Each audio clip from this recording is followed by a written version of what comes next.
آگے جموں شہر تھا جہاں میری تلاش میں پولیس نے جگہ جگہ ناکہ بندی کر رکھی تھی۔ اصل میں تہہ خانے سے باہر آنا چاہتا تھا۔ تہہ خانے میں مجھے سخت خطرہ محسوس ہونے لگا تھا۔ وہاں اگر چھاپا پڑ جاتا تو میں کچھ نہیں کر سکتا تھا۔ ریوالور کی گولیوں سے پولیس یا ملٹری پولیس کی فائرنگ کا کب تک مقابلہ کیا جا سکتا تھا؟ تہہ خانے سے باہر آ کر میں نے سکون کا سانس ضرور لیا تھا۔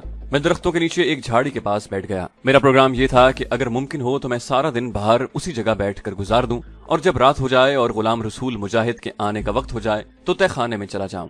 سورج آسمان پر مشرقی افق سے اوپر گیا ہوا تھا۔ میں نے گھڑی دیکھی، صبح کے 7 بج رہے تھے۔ آس پاس نگاہ ڈالی، وہاں کوئی انسان نظر نہ آیا۔ کچھ فاصلے پر بھورے رنگ کی پہاڑی کے دامن میں ایک کسان ہل چلاتا نظر آیا۔ میں چپ چاپ بیٹھا رہا۔ آدھا گھنٹہ گزر گیا۔ جب 7:45 بجے کا وقت ہوا تو میں نے سوچا کہ خطرے کی کوئی بات نہیں، یہاں بیٹھا رہا تو کسی راہگیر کی نظروں میں آ سکتا ہوں۔ بہتر یہی ہے کہ تہہ خانے میں ہی چلا جاؤں، کم از کم وہاں مجھے کوئی دیکھے گا تو نہیں۔ یہ سوچ کر میں اٹھنے ہی والا تھا کہ مجھے گاڑی کے انجن کی آواز سنائی دی۔ میں نے چونک کر پیچھے دیکھا، میرا دل دھک سے رہ گیا۔ ایک کی بجائے 2 گاڑیاں آ رہی تھیں۔ میں نے ان کا رنگ اور شکل پہچان لی۔ دونوں گاڑیاں پولیس کی تھیں۔ اتنا وقت نہیں تھا کہ میں اٹھ کر بھاگ سکتا۔ آگے آگے پولیس کی جیپ تھی، پیچھے موٹر کار تھی۔ دونوں گاڑیاں جہاں میں چھپ کر بیٹھا تھا وہاں سے 16-17 قدموں کے فاصلے پر قبرستان کے شکستہ دروازے کے آگے آ کر رک گئی۔ گاڑیوں کے رکتے ہی ان میں سے 7-8 سپاہی کود کر باہر نکلے۔ 2 وہیں رائفلیں لے کر کھڑے ہو گئے اور باقی قبروں کو الانگتے پھلانگتے اس طرف دوڑے جس طرف تہہ خانے والی قبر تھی۔ وہاں پہنچنے سے پہلے 4 سپاہی پوزیشنیں سنبھال کر 3 اطراف کو کھڑے ہو گئے۔ ایک ان میں ہیڈ کانسٹیبل یا تھانے دار تھا، اس کے ہاتھ میں پستول تھا اور وہ 2 سپاہیوں کے ساتھ پتھر کی سل والی قبر کے پاس جا کر کھڑا ہو گیا۔ اس نے سپاہیوں کو قبر کی طرف اشارہ کیا۔ سپاہیوں نے فوراً پتھر کی سل اٹھا کر ایک طرف پھینک دی اور رائفلیں تانے قبر کے گڑھے میں کود گئے۔ میں نے ان سپاہیوں کی طرف دیکھا جو گاڑیوں کے پاس الرٹ ہو گئے تھے۔ میرے پاس بہت تھوڑا وقت تھا، زیادہ سے زیادہ 2 منٹ ہوں گے۔ ان 2-1 منٹ کے اندر قبر میں اترے ہوئے سپاہیوں کو معلوم ہو جانا تھا کہ قبر کے اندر کوئی نہیں، لیکن وہاں میری موجودگی کے تمام آثار ہیں۔ روٹیوں والا رومال، چائے کی تھرمس، پانی کا مٹکا اور جلی ہوئی موم بتیوں کی موم اور 3-4 تازہ موم بتیاں۔ دونوں سپاہی اس طرح کھڑے تھے کہ ان کا رخ قبرستان کی طرف تھا۔ یہ بات ایک طے شدہ امر تھا کہ 1 منٹ کے اندر خالی قبر کی طرف سے کانسٹیبل اور سپاہیوں نے سارے قبرستان کو گھیر کر علاقے کی تلاشی لینی شروع کر دینی تھی اور مجھے پکڑ لیا جانا تھا۔ میرا دماغ تیزی سے سوچنے لگا، مگر شاید وہاں اب سوچنے کا وقت بھی نہیں رہا تھا۔ سائلنسر والا پستول میرے ہاتھ میں تھا۔ ایک بات ضرور تھی کہ اتنی پریشان کر دینے والی صورتحال میں بھی میں نے اپنے حواس کو پوری طرح اپنے کنٹرول میں رکھا ہوا تھا۔ اس میں میری کمانڈو ٹریننگ کے علاوہ میرے مزاج کا بھی دخل تھا۔ میں نے صرف یہ جائزہ لیا کہ مجھے کس جانب سے حملہ کرنا چاہیے۔ دوسرے لمحے میں جھاڑیوں کے پیچھے سانپ کی طرح رینگتا ہوا پولیس کی گاڑی کے آگے کھڑے ڈوگرا سپاہیوں کی طرف بڑھ رہا تھا۔ جھاڑیاں ختم ہو گئیں، آگے کچا راستہ تھا۔ سامنے چند قدموں پر پہلی گاڑی اور آگے جیپ تھی۔ ایک ڈوگرا سپاہی کی میری جانب پشت تھی، اس نے رائفل ہاتھ میں لٹکائی ہوئی تھی۔ دوسرا سپاہی بھی رائفل اسی طرح پکڑے قبرستان کی طرف دیکھ رہا تھا۔ ٹھیک اس وقت قبرستان کی طرف سے کانسٹیبل کی یا کسی سپاہی کی آواز آئی، وہ یہیں کہیں چھپا ہوا ہوگا، ناکہ بندی کر دو۔ سپاہی قبرستان میں ادھر ادھر دوڑے۔ دونوں سپاہی جو گاڑیوں کے پاس کھڑے تھے ادھر تکنے لگے۔ میری زندگی اور موت کے درمیان اسی ایک لمحے کا پل صراط تھا۔ میں زمین پر سے اٹھا اور نشانہ بازی کی اپنی تمام تر مہارت اور تجربے سے کام لیتے ہوئے ریوالور کا رخ سپاہیوں کی طرف کیا اور یک کے بعد دیگرے 2 فائر کیے۔ ریوالور میں سے 2 گولیاں فائر ہوئیں اور مجھے دونوں سپاہی اپنی جگہ سے لڑکھڑا کر گرتے نظر آئے۔ تیسرا فائر میں نے اگلی جیپ کی طرف دوڑتے ہوئے پچھلی موٹر کی ٹائر پر کیا، مگر نشانہ چوک گیا۔ میں نے اس لیے گاڑی کے ٹائر پر فائر کیا تھا کہ پولیس میرا تعاقب نہ کر سکے۔ قبرستان کی خاموش فضا میں سائلنسر والے 2 فائروں کے یک کے بعد دیگرے کی ٹھک ٹھک کی آواز اور گرتے سپاہیوں میں سے ایک سپاہی کی چیخ نے قبرستان والے سپاہیوں کو میری طرف متوجہ کر دیا۔ اس وقت میں جیپ میں بیٹھ چکا تھا اور سیلف لگا کر جیپ کو سٹارٹ کرنے کی کوشش کر رہا تھا۔ کانسٹیبل یا تھانے دار کے علاوہ باقی سپاہیوں نے بھی مجھے دیکھ لیا۔ دن کی روشنی میں ایک سویلین کپڑوں والے آدمی کو پولیس کی جیپ سٹارٹ کرتے اور 2 سپاہیوں کو زمین پر تڑپتے دیکھ کر وہ سمجھ گئے کہ میں ہی مفرور گل خان ہوں۔ انہوں نے وہیں سے فائرنگ شروع کر دی۔ اس وقت جیپ سٹارٹ ہو چکی تھی اور میں نے گاڑی کو فرسٹ گیئر میں ڈال کر زور سے فل سپیڈ پر جیپ کو سڑک پر ایک طرف گھما دیا تھا۔ گولیاں جیپ کی باڈی سے ٹکرائیں، میں نے سر نیچے کر لیا۔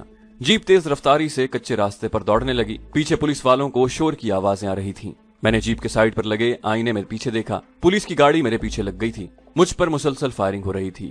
میں جانتا تھا کہ پولیس کے پاس گولیوں کی کمی نہیں ہے۔ پولیس اس صورت میں مجھ پر گولیاں چلانے سے رک سکتی تھی کہ میں اپنی جیپ کو آبادی والے علاقے میں لے چلوں۔ دن کی روشنی میں سارا علاقہ صاف نظر آ رہا تھا۔ غلام رسول رات کے وقت ہمیں گاڑی میں بٹھا کر ویران علاقوں سے قبرستان میں لایا تھا۔ مجھے بائیں جانب پکی سڑک پر گاڑیاں اور 2 تانگے چلتے نظر آئے۔ میں کچی سڑک پر سے جیپ کو نکال کر پکی سڑک پر لے آیا۔